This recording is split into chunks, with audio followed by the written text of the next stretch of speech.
I love playing hockey. I do. I pick up the stick, I put on the skates, I put on the gloves and the helmet. I leave the world. It's amazing.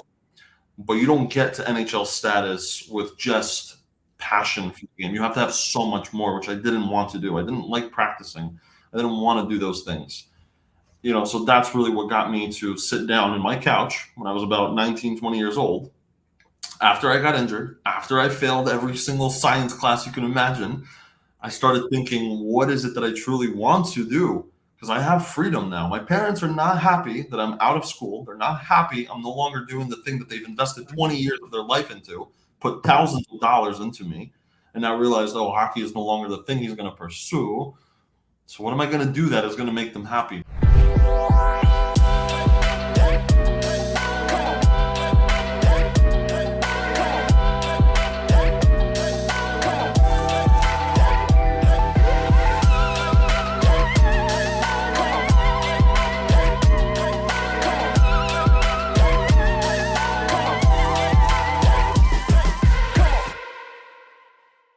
Sweet. Tom Mealy, Ed Stulak. Welcome to Pucks to Properties. It's been we always say that when we get on this, it's been a little while, but Tom is having another kid right now, so he's in and out, running around. Tom, when'd your wife do? Geez, at this rate, any minute now. So she had a doctor appointment today. That's why I'm home. I had the other little one. But I think I was texting you earlier. I think we're going to wait one more week to see if anything happens naturally, and then she's going to be induced. So fingers crossed. Very good. Very good. All right. Hey, just like we start this, Tom, why do we do this? Why do we do this? Well, for one, it is marketing. Obviously, we are in the business of marketing. We are in the business of, brand recognition and making sure that when you are doing business in multiple states like we are, it's always good to have guys in different markets. I mean, we're in Connecticut, Ed's in Jersey. You can always refer clients or buyers or sellers to each other. But most importantly, it's to give back to the game that we all played, at some at different levels. Ed was at a different level, Bob, myself. But at the end of the day, the game does come to an end, and there is a point probably, I want to say maybe 6 months before you're thinking about retiring, where you kind of have that oh shit moment of, what am I going to do next? And I know that if I had a platform like this that we've created over the last 2-3 years for guys to listen to and reach out to, and you've seen all the guests we've had on the show from all walks of life, different levels, from the SP all the way up to the Olympics, the NHL. So the game does end eventually, and we're just looking to be a resource for guys that are, making the transition and need some help. That's really it. Well, we have a great show today. You brought it up, marketing, branding. Ed is a very, very influential individual, international speaker, of course. He's also a realtor, played hockey for a long time, wrote a book called Expose Yourself. No, not that way. Like you said, I read all of his stuff, so I'm okay to say that, right? That's right. But he's incredible in the power of social media. So obviously, Ed, we'll get into that. You played, I think, 2 years, Penn State, hurt your shoulder. You had to jump in the world. You're a fellow dropout like myself. Not Tom. Tom, you got your degree, right? I did. I graduated. I wasn't good enough to leave early, so I had to finish. All right, cool. Well, Ed, give us a quick rundown of yourself. Obviously, we know a lot about you. You're a very special dude. So tell our listeners a little bit about yourself. Thank you. Thanks for having me on. Excited to chat on this, to be honest, but quick nutshell version of who I am. I'm a hockey player at heart. I still play the infamous beer league, is what we call it, right? So that's where I go ahead and turn the world off, is when I put those skates on. And, that's what really got me to where I am today. It taught me leadership. It taught me so much, but what it has brought me to is to this new level of Ed, which is real estate agent, international speaker. I'm going to Spain this weekend to speak at a REMAX convention. This is the stuff that I've always envisioned myself doing one day, but it didn't start, of course, right away. I had to go through parents telling me, hey, be a doctor. No, never mind, be an engineer. No, you know what, lawyer is good. And then finally I took their word and I tried to be a doctor, and that failed very fast. And that led me into the next stepping stone. But through all those stones that I've stepped on, I've encountered social media so many times, regardless if I was a musician or if I was a college student or if I was just a consumer of products. I always found myself revolving around the same world of social media. And so that got me thinking, what else can I do with social media? How can I be not a user, but more so of a person that takes advantage of it and implements it the right way for business, for life? And so that got me going into the realm of being a social media advocate and a manager for many influencers and some celebrities. And I learned so much. But as that all progressed, it did bring me to this final stone where I am right now, which is real estate. And not too far after getting my real estate license and failing that test 7 times, that was fun. Hey, I was a number of times as well. So hey, good. See, it's the hockey player blood. Tom as well. That was 5, so I beat both these. Damn, the college degrees, man. So this has got me thinking, like, real estate. It's good. It's nice. It's fancy. I get to wear. I'm in a hockey shirt right now. Not to be on brand for this chat, but I'm usually in a suit, and I love that about real estate, is that I could be in suits and do my own thing. Anyway, not too far after getting my license, I realized that real estate professionals are not really that good and savvy at the one thing I've been excelling in for so many years, social media. So it's like, if I can help others build a personal brand, build a social media following, and have it help their business, that would mean the world to me. I would love that so much. Well, we're going to need some help. We're 2 idiots with that stuff. So maybe you can take us on as a client. So that's what I want to break down. So Ed, I want to break that down a little because this is important. You're 30 years old, right? Because this is very, very important. Yes. I'm not 30. I'm 20 years older than you. Tom, what are you right now? 38. 38. Man. So, and we have, anyone, people in the 18s to all the way to 50 something that listen to this, because obviously, there's no age limit to after hockey, right? Anyone could get hurt anytime. Anyone could leave. Anyone could, jump into a different industry at that time. So you were younger when you left school. How old were you when you left school? Around 19, 20. Okay, which is a different world, right? You grow up with this thing in our face. You got your phone in your face. You have social media. So everyone listening right now, it's very, very important to really embrace social media. I hate it. I just had a conversation, a lunch with my business partner, and we were talking about, I haven't posted, me personally, a family picture, any type of picture. I just don't like doing that, right? However, I do know that I would make more money and I would build my influence and my followers, etc., if I did that more. I mean, you've built this. You started, did you say when you're 18? Right? I started around 16. Let's just call it junior year of high school. I started dabbling with it. Yep. So, and now you have over 80,000 followers. I think you stated probably even more now. That's the last article I read. We haven't gotten a recent update, but walk us through that. You started back, when you left school. Walk us through what your first process was. Your parents are from Slovakia. You were born here, but they were obviously immigrants from Slovakia. So just that alone, I think you're ahead of the game because you have a great work ethic from, immigrant parents. So I think that's a pretty cool thing, to be honest with you. But they wanted you to be a doctor. Walk through that process because that's important. A lot of us, that listen to this, or even the guests we have, wanted to play in the NHL but got hurt. I'm sure you did too, but you got hurt, shoulder injury, retired. Walk us through that. The first moment that I realized I was no longer going to be doing hockey for the love of the game, for a job. I was recruited for Penn State ice hockey. I was studying pre-med or whatever you want to call it. I was going there with a different sales. Sales were set for a different direction. And the second that ended forced me to recalibrate my direction. And I had to set sales for a new direction. But which direction? I had no idea. I'm an only child, which I think is another important factor to this, because I didn't have brothers or siblings to really lean on for guidance or support or let me talk to you. It was just mom and dad. And mom and dad always told me what their American dream was. Just because it was theirs doesn't mean that it was mine. They told me, be a lawyer, be a doctor, an engineer. And doctor just seemed like the coolest thing to do. It seemed like the most you can make. It seemed like the thing to really just dive into. But I didn't have heart in it. And not too long after realizing I didn't have heart in that, I realized I didn't have the right heart in the game of hockey either.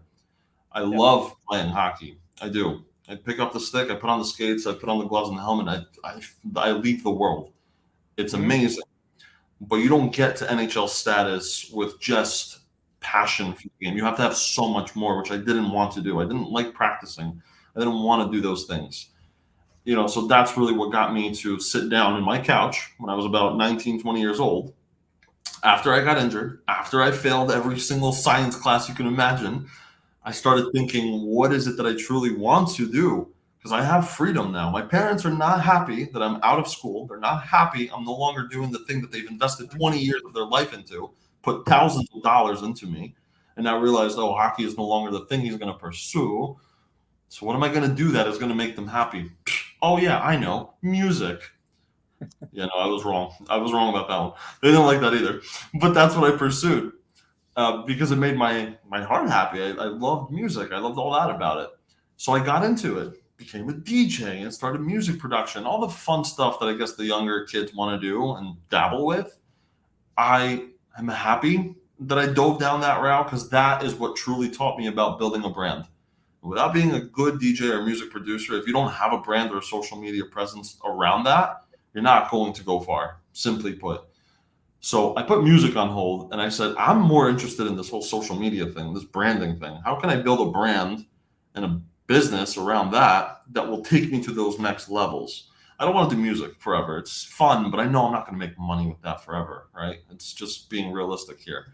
So that's what I started thinking about. How can I really dive into social media for the right reasons? And that was the beginning of my conclusion of hockey, conclusion of college, and then entering the adulthood, let's call it, of real estate and everything I'm doing today.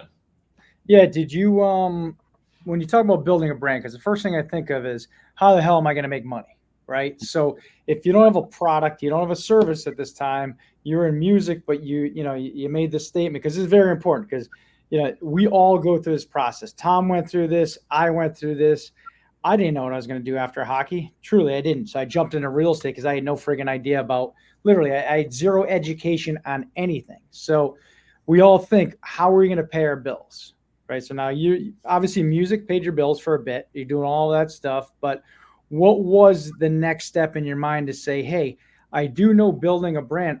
Walk us through what branding, like how you branded yourself and what industry. Was it real estate first, or was it you building a brand for yourself and then real estate? It was building a brand for others. So I discovered influencers. I stumbled upon, when I say influencers, people that had a following of 20,000, 50,000, 100,000, whatever it is. And I was just in those circles because of me being proactive, me being a networker at the time, and me wanting to pursue bigger things. And back in the 2000, call it 12, 13, 2014, like anyone that had a following of some sort was, oh my goodness, like this is a person that I look up to, right? Influencers. And so I said, well, instead of me following them, why can't I just connect with them and be under their wing kind of thing and learn how to become one of them? And so I was working with some influencers, some big names as well. And as I was learning the stuff of behind the scenes, the branding, the promotions, the PR, I was getting paid to create content for them. I was helping to create marketing campaigns and doing the back end stuff that they don't have time for. They're the face. They don't have time for the labor. So I was labor doing it for them. Mm-hmm. And as I learned all these things on the labor side, one day, and I'll call it 5 or so years later, I said, I have enough of building someone else's brand. I want to do it for myself. I want to be the face. I've been the face in hockey. I want that same spotlight feeling when they announced Ed Stulak scored another goal. Oh, hat trick. Oh, this guy, the tallest guy in the ice, biggest slap shot. Like I had that type of reputation in my hockey. And the second I got injured, that spotlight dimmed and it sucked. And I hated that feeling. And I needed to regain that feeling somehow.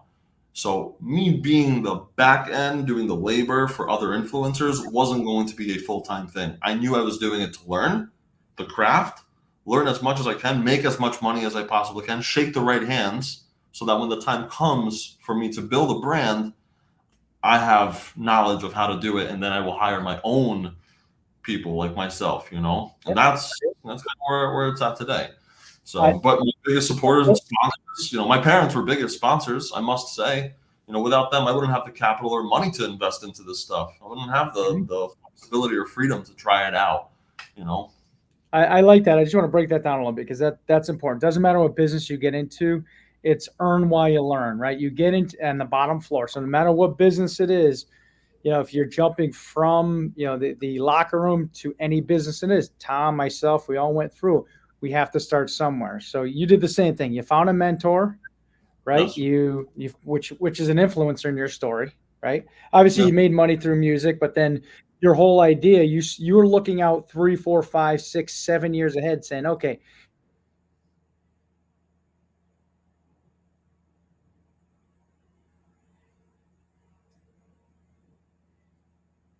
lost them? I think so. Maybe.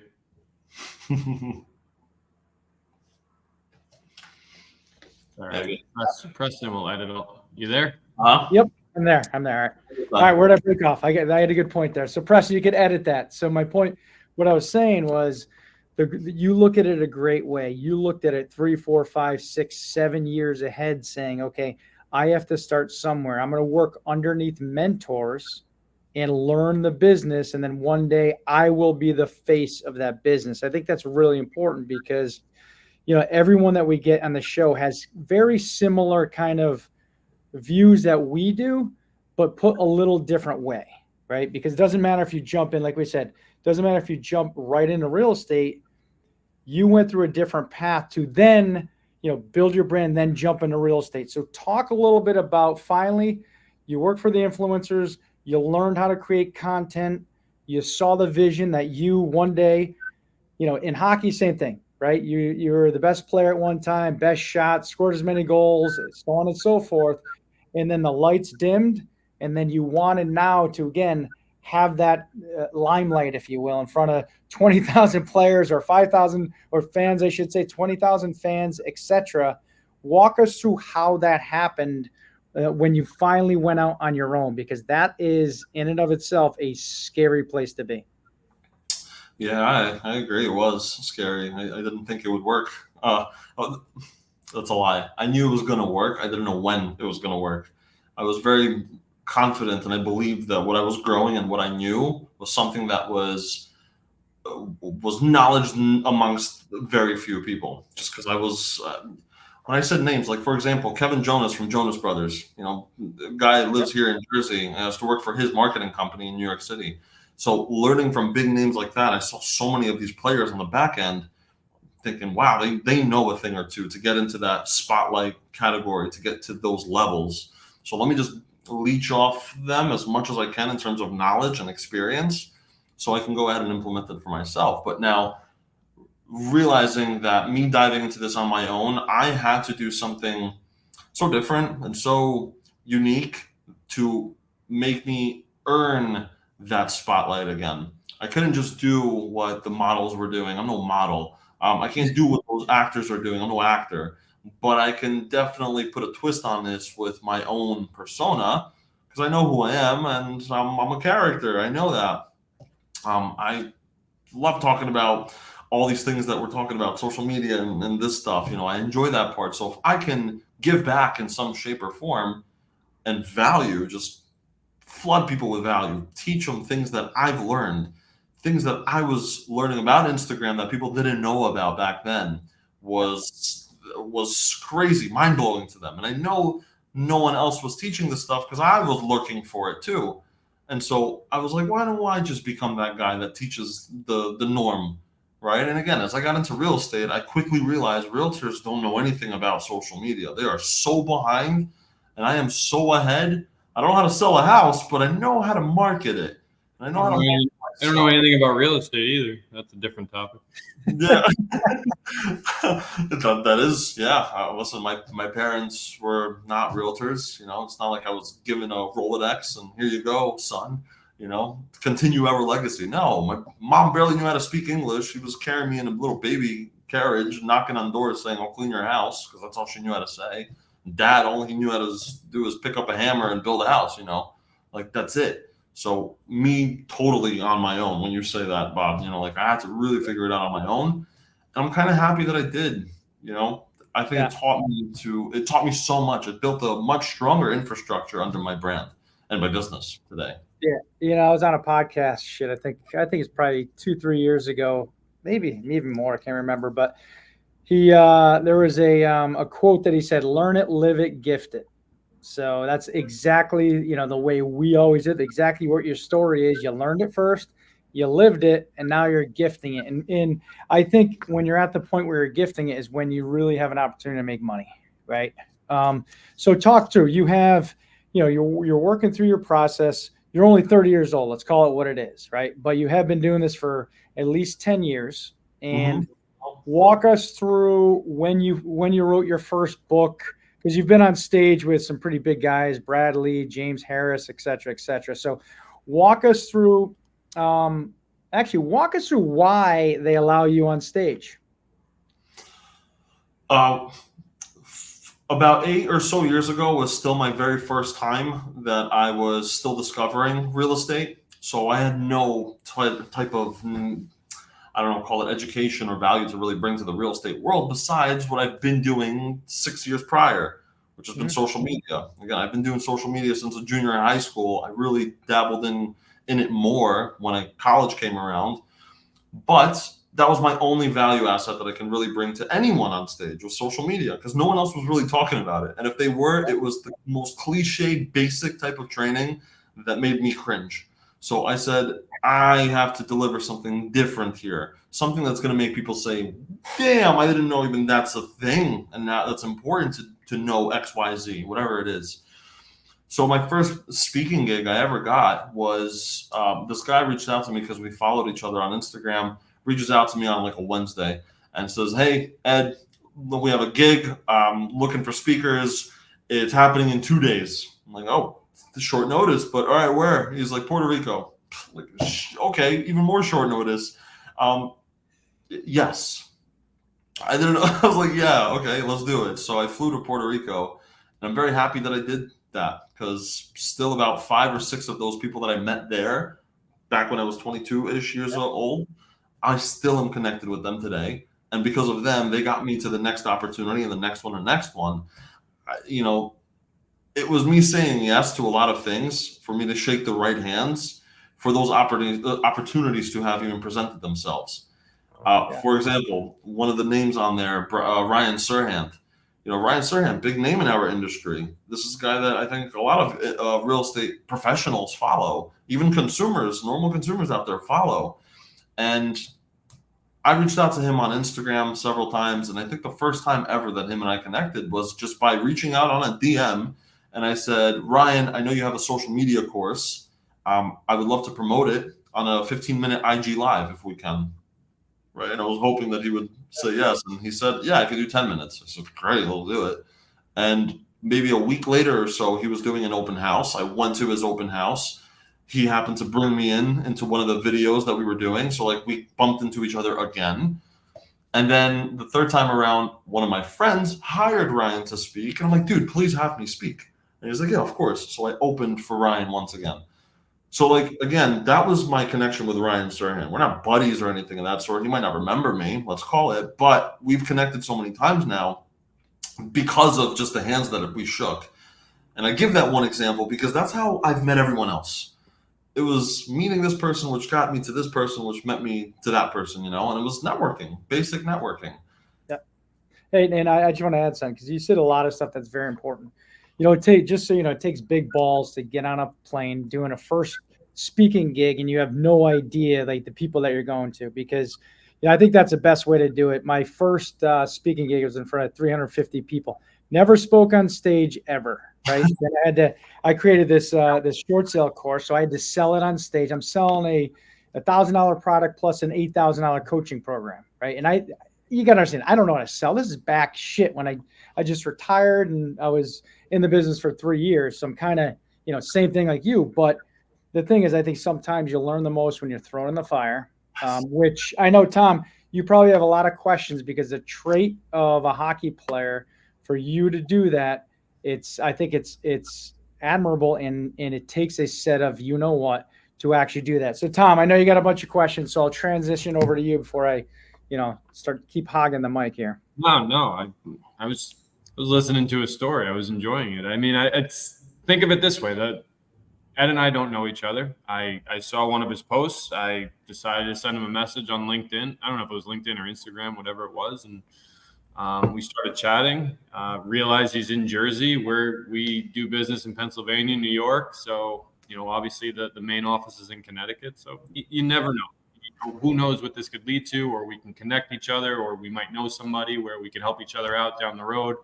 Now that we have him on, if anything ever comes up in Jersey, I'm going to think of him, and I'm assuming that hopefully if he runs into somebody in Connecticut, he'll think of us, and we can figure out a way to do business together. I wrote down two things. One of them is the actual algorithm behind social media that people don't really understand. Like there's a way to do social media that's going to be beneficial for your business. I'm going to be honest, I don't know what it is. I know it exists. I know it's out there. I know that there is a way to use it. And then I really wanted to kind of talk about what your day-to-day is like right now, how you tie that into real estate and so on and so forth. And then I got one other question after that. Algorithmic conversations are so different today versus what they were a decade ago. And as we all know, algorithms change, platforms change, and they evolve, and things change. It's just constantly right, and things are happening quicker. Who was to expect ChatGPT to come out of it? It was introduced way too soon. I think Elon Musk said that it was introduced way too soon to the market. People were not prepared, and it truly disrupted the industry. We don't know. We don't know what's going to happen next. But one thing we do know, which was relevant a decade ago and is relevant till today, and this is what I teach. This is what I teach in my book. This is what I teach on stage. What I'm going to be talking on stage in Spain this weekend. Is one thing you can't change algorithmically is human behavior and patterns. And if the psychological aspect isn't taken advantage of on social media, then people are missing the whole point of how to really expose themselves the correct way, how to make these connections, how to build platforms and brands and businesses. For example, what you did to me, you reached out to me and you played a chord beautifully by inviting me to this podcast. You said hockey, you said real estate and social media. I can't say no to that. You spoke volumes to me by that because I'm your audience, let's call it. But you also paid attention. There was no algorithm that could have created this relationship. Now, my point to this, that I'm trying to put a bow tie on this thing, is that when people think that the only way to grow on social media is by posting X amount of times a week and making sure you're commenting this many words and you're doing this and that, that's what's going to get you out there. It'll help, but that's not it, because that can change tomorrow. That changed already from 10 years ago, where I could have told you 10 years ago, the algorithm, if you're not posting at least 3 times a day, you're not posting 5 times on your story, if you're not posting at least commenting 5 words or more and an emoji, things like this mattered 10 years ago, 5 years ago. Today, there's too many users out there. It's too much to control. Today, if this isn't happening on social media, this personal connection, me reaching out to you and sending you a video message saying, Tom, yo, what's up? I see you got Pucks for Properties, such a cool podcast. I love everything that you did. You've inspired me. Your last guest was amazing, and it truly helped me push forward in my business. Thank you guys for doing what you do. So it's collaboration. So it's going directly to individuals like this, and so in the end, it's collaboration, working with each other. Is that what you're saying? In a sense, but more than just collaboration. It's just genuinely connecting with those that decided to pull the trigger and follow you. So, for example, what I do this about, I want to say 8 out of 10 times. Anytime I get a new follower, for example, Stacy follows me. All right. Stacy just followed me. She's, I don't know, hockey family. All right, we're cool. So she followed me, right? I'm going to reach out to Stacy with a video message and say something like, hey, Stacy, thanks so much for your follow. I appreciate your love and support. I see that you're also into the hockey world. Listen, if there's anything in this world that I can ever do for you, maybe, I don't know, coach or I don't know, like whatever I can do, I'm here for you and your little ones, you know? I don't know. Let's just connect on a different level that no one else is really doing. That example. Video. So do you do a lot of video then? I just want to make sure because that's important. Go ahead. I do. Okay. Because not many people are doing it. Mm-hmm. They're afraid. I don't know. Tom, Bob doesn't know me. Like, why would we all send each other a video? To build a connection, probably, right? But people aren't doing that. And so this is where I saw that gap of what can I do today that is still going to be evergreen 50 years from now? It's personal connection. You know, so how can I personally connect with those that are virtually online, parasocial relationships? How can I make a parasocial relationship into a two-way relationship? You know, again, algorithmically speaking, I don't know. Like, yeah, there's a lot of them out there, but I don't know what the like relevant ones are today. But one thing I do know is I want to build a relationship with Tom, so Tom never forgets about me and always sees my stuff. And anytime he does see my stuff, he likes it. And anytime he does see my stuff, he comments on it or might share it. Yeah. And that right there is built by building an actual genuine relationship. So Ed, let me add to that again, because that's important. I have a virtual assistant company too. And the important thing is the reason why I would recommend you is because you're using your product. You are out there, you're branding yourself. So you know what works and what doesn't, right? So that I think that's very important. My point is Tom and I use my virtual assistants in our own real estate business. So I know it works. So my point is I would 100% refer people to you because the answer for your algorithm answer was spot on, because what's working today is not the same that was working last year. I literally just got an email response from a guy who uses our product, and he did a quick video explaining that. He opened up his referral check. It was funny. Literally just got it in before we got on this call. He had a video. I just sent him a referral check, and he was pitching me on something else. But I'm like, holy shit! I'm like, so now it puts two and two together. But now I have a better connection with him. I was on his podcast as well, and I'm like, shit. You know what? I'm gonna take a second look at this. I'll really see if this actually benefits both of us long term. But to your point, that was spot on, and it just happened. That's awesome. Good example. Yeah. That's the truth. Can't tell you how many people reach back out to me when I send them a video message, and they respond back saying, "That was cool. What system did you use for that?" Yeah. and I send them back a video. I'm like, not a system. I just took a second away from what I'm doing to send you that video. You know, I'm using QuickTime on my Mac or whatever the hell you're using. Yeah, there's nothing special to it. I'm not recreating the wheel here. I'm just doing what the stuff we've been doing forever. I'm just kind of putting it into the social media world. You know, we door knock, we cold call, we send out mailers. What is that like relevant? What is the similarity on the social media world? Facebook ads, kind of, but that's not personal. You know, promotions, not exactly the same thing, but someone reaching out one-to-one, you know, that'll take you a minute of your day, but that minute right there that you invest into that message and to that person, oh my God, you never know who knows who and who knows what. You don't know. And I can't tell you, I have too many success stories with how that has happened. That right there, that sign right there, I sold 184 units back in 2022 because of an opportunity that I got through Instagram. Through an Instagram DM. By doing something similar to this, I connected with a person. She thought of me. She reached out to me with an opportunity to represent a 180 unit building. That changed my entire career. That right there is what helped me truly show that social media does work. It's not just your little one-offs here and there. No, this could really blow things out of proportion more than you could ever expect. I never expected that award. I never expected to sell more than 10 houses a year, for crying out loud. Like, this was a whole different level. But point being is it happened through social media. It happened through the one-on-one. It happened through 1v1, right? So nice. Very good. I love it. Love it, dude. Todd, keep it rolling. I know we're coming on the 35-minute mark. So yeah, I want to, we'll touch on one more thing and then we'll kind of end it the way we normally do. I want to hear about your day to day. You know, is it mostly social media? Is it real estate related? Is it a combination of both? Do you have structure? Do you have a team under you? Are you a one-man show? What's the day in the life of Ed looking like? And the last thing I wanted to touch on is kind of how you've taken, you know, the discipline from hockey, which we all had, and kind of taken that work ethic to build where you are today.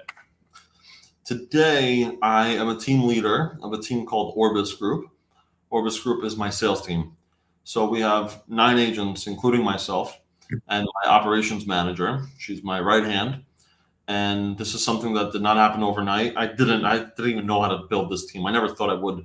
But it was kind of just like out of necessity. So it wasn't out of desire, it was out of force and necessity that I built this team. And that started about 2.5 years ago. Prior to that, I was a one-man show.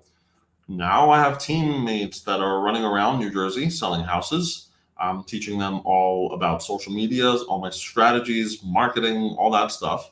And you know, I just came back about an hour ago from putting in a for sale sign out front of a house. Like, it's stuff that I do. I'm still out in the field. I'm still selling houses. I'm still doing all that stuff.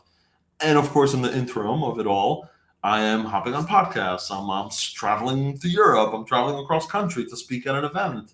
Took me 3 years to write that book, you know, here and there and between flights, you know, my 4-hour flights from here to Texas, you know, I'm going to write something a little bit here, you know, and it's constantly revolved around bettering myself as a person, bettering myself as a team leader, as a best friend, as a family man, as a real estate agent, and as a social media, call it advocate, social media influencer. Like, I want to constantly be promoting myself, creating content, and inspiring others around the world. So if I'm not dabbling in one of those on a daily basis, then you'll probably catch me playing hockey. Like, there's nothing else that I'm doing. I wake up, gym, eat when I remember to eat, phone, social media, DMs, create a little content, DMs, calls, emails, follow up with the team, meetings, and then I end my day around 7, 8, 9, 10 p.m. All depends. Nice. I don't have a structure. Also mentioned structure. I don't have structure. I'm so far from structure. I have OCD. I will be honest. I have OCD. I'm really good at like organizing things in that sense, but when it comes to like a structure, a mess. It's amazing. Yeah, but I mean, it seems like you obviously live a great life. You've done a lot of different stuff, and I know Tom will wrap it up here, but one of the takeaways is, you know, where you start is definitely not where you're going to end, right? I mean, you think about this, retire from hockey, you're interested in social media, you've, you know, built a social media following over 80,000 members. You're speaking on stage with, you know, some big guys we already talked about. You wrote a book. You're the growth ambassador as well for a team. And you also are obviously an incredible hustler. You hustle your ass off. But for you, your structure is having the freedom to do what you want to do to be happy, right? You're obviously a creative dude. I mean, that's not even a question of that. So, I just wrote down all the stuff that you did. It's pretty impressive. And we want to thank you, obviously, for jumping on this podcast. If you want anyone to get a hold of you, because I highly recommend everyone who's listening to this, get a hold of you if you're interested in learning more about branding. What's the best way to get a hold of you? Yeah, feel free to reach out to me on Instagram. I'm on there every day anyway. Ed Stulak, EDSTULAK. And I actually have a link in there on my bio that allows people to schedule 15-minute chats with me on Calendly. So no obligations, no ask, no money, no nothing of that sort. Like, I just want to help. So if I can hop on a call to talk, let's do it. So yeah, and I would recommend, especially hockey players, you know, we have a tough time sometimes understanding the branding side. I mean, I did. I can't say we all, and that's kind of an unfair statement, but you know, for someone like yourself to live it today and also be able to give it, right? I mean, you learn it, live it, gift it. If you look at that line, you're doing it today, so it works. That's my point. right? So don't go to someone who was doing it 5 years ago and you're interested in branding. We all do know that branding is extremely important. Just like this podcast. Tom and I aren't going to do anything after we're done. We're going to send it over to our virtual assistants. Preston behind the scenes is going to help as well. We're going to post it everywhere. Obviously, we'll tag you in it, so it's going to give you some promotion as well. But we don't do anything on that side of it. But learn from Ed, because Ed is the man. Tom, any parting words? No, it's a great spin on it. I think it was cool. I think what you've accomplished is very, very impressive, especially, coming from an immigrant family. And I'm assuming Czech is or Slovakian is your first language. So Yes. to do business in the US with, English being a second language, kudos to you. And I hope we can connect and do business together and put, maybe do a deal someday. So Thank you. At the time, man. Thank you for having me on. It's a blessing. Thank you for having me on a very unique twist of a podcast I usually am not on. But if I could be on again, I would be more than happy to. And yeah, I definitely want to do deals, and I want to play some hockey together if we can. That would be so fun. Awesome, man. Thanks a lot. Thank Have a you, great guys. one. Take Thanks. care.